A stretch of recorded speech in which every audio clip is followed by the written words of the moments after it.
y'all feeling? You don't happen to have any more of the boom boxes to give away, do you? Oh man, I probably could get you one, John Morgan, for real. Talk to me about what fight week is like for you, man. At this point in your career, I mean, you've been doing this for so long, top of the game for so long. I mean, are there nerves? Are there excitement? Is there what is the emotion of a fight week like for you? I'm excited. Obviously, we all get nervous, and the guys who said they're not nervous at all, it's probably a dangerous spot to be in, right? This game requires a certain amount of nerve. My excitement definitely outweighs any level of nervousness. I feel like I just saw you guys not too long ago. Yeah. And I like this rhythm, I like this pace that I'm on. Nice. You talked about the reason you wanted this fight is because he seemed like the more dangerous guy. Now, a man in your position who's got records to break and things, I would think you take the easier fight. Take the guy you think is less dangerous, right. because it's safer. You feel better about it. Right. Why is that not the attitude? There's a little strategy behind it. I feel like a guy so young in Dominic Reyes, he's only going to get better. Right? He's so new in the game. So I want to take him now while he's still fairly inexperienced, and I think we all know that I do better in rematches. So when he does come back, hopefully I can dominate him even more in even more dominating fashion than I am going to on Saturday. Right. And then the other half of it is just striking while he's hot. He is hot right now, and like I said at the press conference, I don't want to wait. I don't want to wait too long. I want to give people the fights when both fighters are hot, and he's hot, and so that's what I'm giving the people. You said yesterday, I kind of got the idea that you weren't interested in Corey Anderson. Like, it didn't excite you. But yesterday you said he's got a chip on his shoulder that you want to chew on a little bit. I want to eat it. So if he wins, I mean, is that a fight that does excite you? Yeah, absolutely. Absolutely. Corey Anderson, he's extremely versatile. And just the way he went in there with full confidence against Johnny Walker and just chewed him up, it shows me that he has that fire that I'm looking for.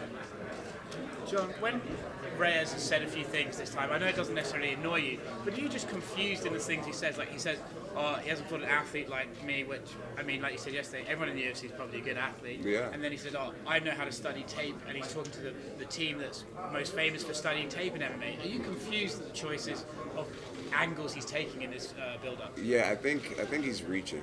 And my job is just to call him out on his silly comments. Like when a guy is hanging on to these wild ideas to Dave, you mind if I get like a small coffee? Thank you. Yeah, I woke up this morning. I didn't drink any water. Woke up pretty late. I'm glad I got a lot of sleep though. Yeah, I think he's reaching. He's trying to hang on to these ideas to like pump himself up, and my job is just to take his ideas away and send him into the fight with nothing, pretty much. And it's easy to do that because like when you say things like Weidman beat Anderson and I beat Weidman, this is going to give me the magic that I need. What are you freaking talking about?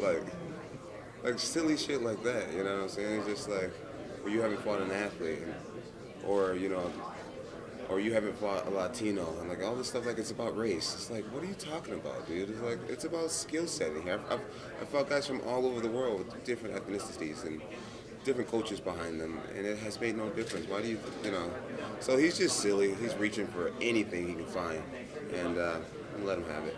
Have you noticed that when you called him out saying, why do you got to bring up party favours, that he sort of immediately stopped going that route and he didn't want to talk trash anymore? Yeah. So do you think this, like you said, he's just trying to find any sort of identity he can to get into this fight? I think he knows that he's over his head, and he knows that he may be. I don't want to say that he doesn't belong here. I don't know. I think he doesn't think before he speaks. That's ultimately what it is.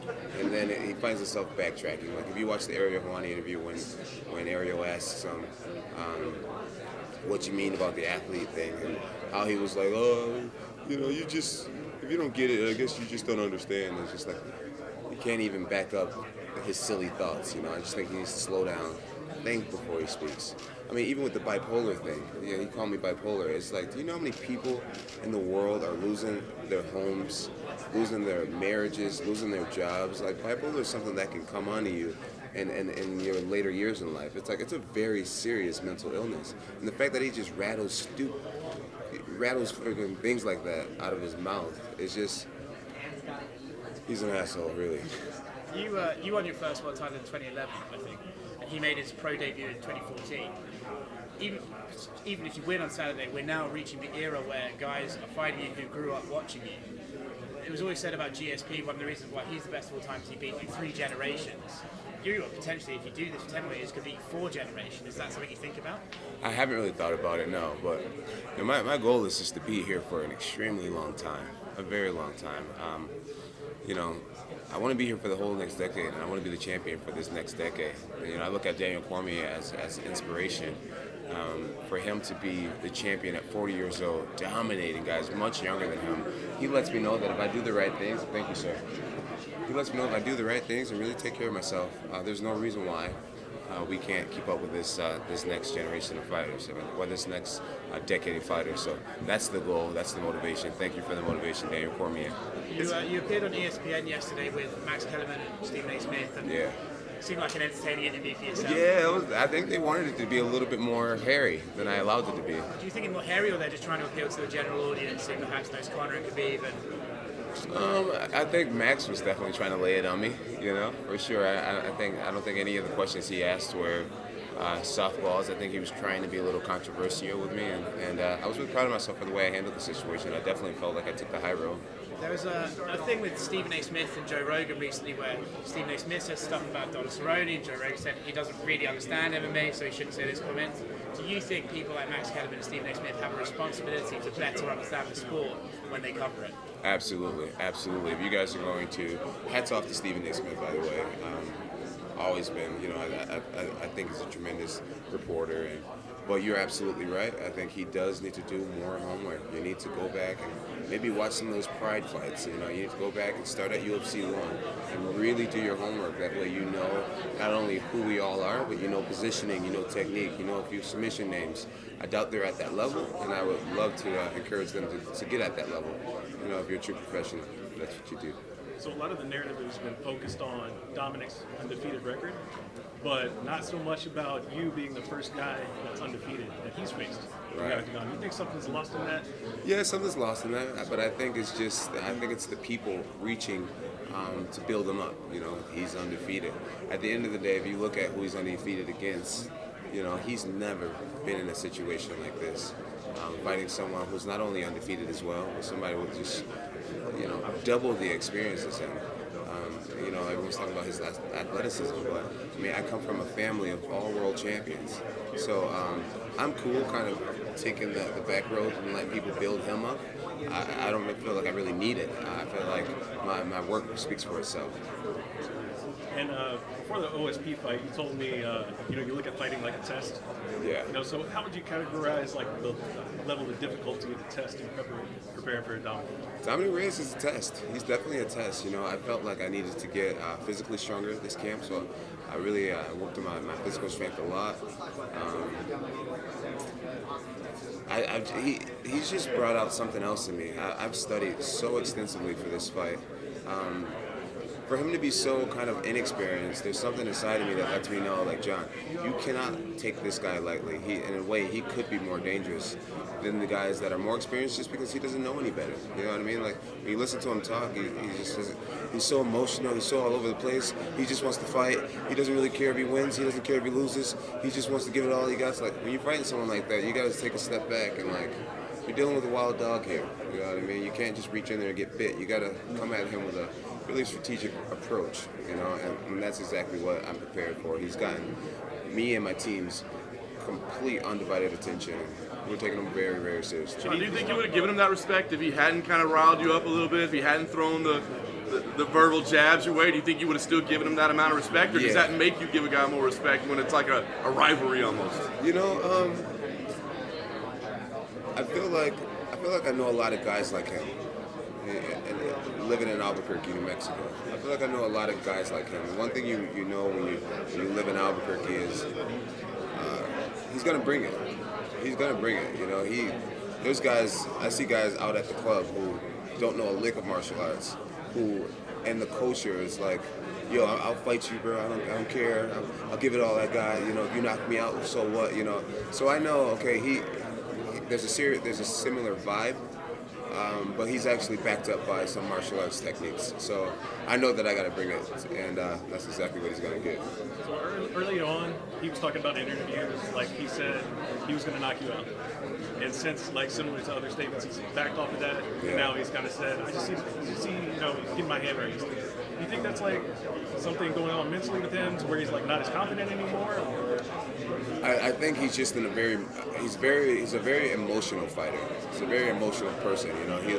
If he's sad, he'll come on. Like if you watch some of his interviews, he's like, it seems like he can't even breathe. Like the anxiety and the emotions kind of taking over him sometimes. And then other times he's laughing and playful and just speaking out of his ass. You know what I mean?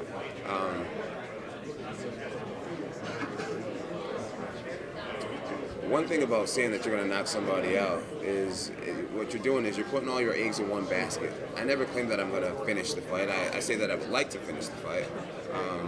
And I can predict that I'm going to finish the fight, but I never guarantee people that I'm going to finish the fight. When you say that you're going to knock a person out, and when you find yourself going into round 4, and I'm still here looking at you, you're breathing hard and I'm not, it can cause a sense of panic, like, oh boy, my plan didn't work.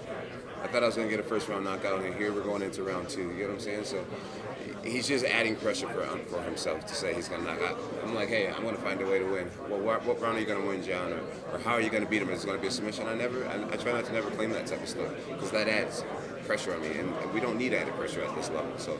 So I think that's why he's backing up on the idea of knocking me out. It's like, first of all, there's only one person who's wobbled me in a fight, and I mean, if you look at my last fight against Thiago Santos, Thiago will come running forward with left hook, right hook, uppercut, boom, boom, boom, boom, boom. Every single one of his shots were knockout blows. And something happens when I'm in there where my senses are higher, and I'm able to just boom, boom, boom, boom, boom. And it's not even technical weaving, boxing weaving. It's just like it's a gift. It's a gift, man. I feel like Ali had it too a little bit. He could do like this and just make you miss somehow, right? And I feel like I have that too. And I don't think people give me credit for that. It's like, very rarely do I really get caught clean with a shot. And Dominic's the type of guy where he's not going to be running at me like Thiago Santos with 5 punch combinations. Dominic's going to wait back, and he's going to throw a straight left, or he's going to throw a round left. It's like one shot at a time, one shot. So if I can block a 5-shot combination from Thiago, I'm pretty sure I can block his very basic left shot, left kick, low kick, mid kick, left shot. It's like, so I don't think he realizes the level of defense he's getting ready to go in there against. No one's talking about that, and I'm just like, John, it seems every time you say, right, I'm not talking about Israel Adesanya anymore, he does an interview and mentions your name again. Where are we with that? He's going to be here this week. You might even cross paths. Is that something you'd even like to happen, just to be like, are we going to do this? Are we not going to do this? No, honestly, I have no interest in Israel at the end of the day. Anderson Silva was a guy that everyone wanted to see me fight, and I never wanted to do it because I had so much respect with Anderson. And I feel the same way with Izzy, but it's not coming from a place of respect. It's like my career isn't based around fighting him. Him to fight me, it would be huge for his resume. But me, I feel like I already have so many legends under my resume, and he's not even a legend. You know what I mean? We've all seen that video of him fighting some Alex guy and catching a clean over here, right? So he's very human to me. Like he's not this special guy that. I don't see what everybody else is seeing in him. I think, his whole anime stuff and how he's all antic with his hands and all this crazy stuff, I think that's kind of entertaining a certain fan base. But for me, it's like, dude, I would slap you. Get out of here, kid. Do you think you ever got the credit for becoming a world champion so young? Because I think the older we get, the more we realize how young 23 actually is. Yeah. Honestly, to be dead honest, I feel like it's going to be harder to break that record because of where martial arts is going. When I joined in the sport, I wanted to get Shogun, who's definitely an honorable guy to get it from. I mean, he was very versed. He had great jiu-jitsu, great striking, but his wrestling, there's a huge hole in his wrestling. And I just so happened to be a wrestler, and I filled in that hole, took him down, and ultimately pretty much finished the fight on the ground, right? I think in the future, you're not going to be finding champions with holes like that. I think the future champions are going to have elite jiu-jitsu, elite wrestling, and elite kickboxing. So in order for a 23-year-old to come up and become a world champion, he's gonna have to be trained in everything, and he's gonna have to have no holes in his game, or else I don't see anybody else beating him. But in terms of all the out of the cage stuff that you've gone through over and over again, I think everyone wants to pin it on you and stuff like that. But at 23, 24, 25, even 26, you're still a young man. You're still learning. You're still growing up. You know? Yeah. Do you think you ever got a fair shake about that? I can't play a poor me role. You know, I've done a lot of wild stuff. You know what I mean? I can't play poor me. But at the same time, you know, sometimes I think about it this way. You know, my little brother and my older brother are in the NFL, and from the time they left college, they had programs to really show them how to be a professional athlete. The NFL, their team provided them with a driver that they can call 24 hours. In the NFL, there's a chaplain that they can call 24 hours. There's group meetings. There's fellow guys to be around to encourage you. I was just kind of thrown into like, okay, here you're fairly famous now, and here's some money too. You know, it's like when you come from nothing, and at that age, it can be a lot to handle. It can be a lot to juggle. I don't think I had enough mentors in my life at that point.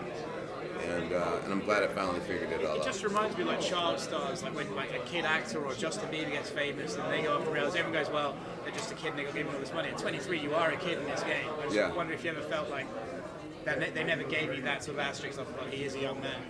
Yeah, I think a lot of people do. I think a lot of people look back on some of the things I've done and say, you know, he's young, and I'm still fairly young. I mean, at 30, I feel like there's a lot more lessons I can learn. But at the end of the day, with great responsibility, you know, with great talent comes great responsibility, and it was my job to figure it out a little faster. And they say guys mature a little slower than women, right? So I'm at 30. I'm finally starting to feel like, okay, John, I'm getting it. I'm starting to get how not to fuck up. and let's see how it goes. John, you mentioned Australia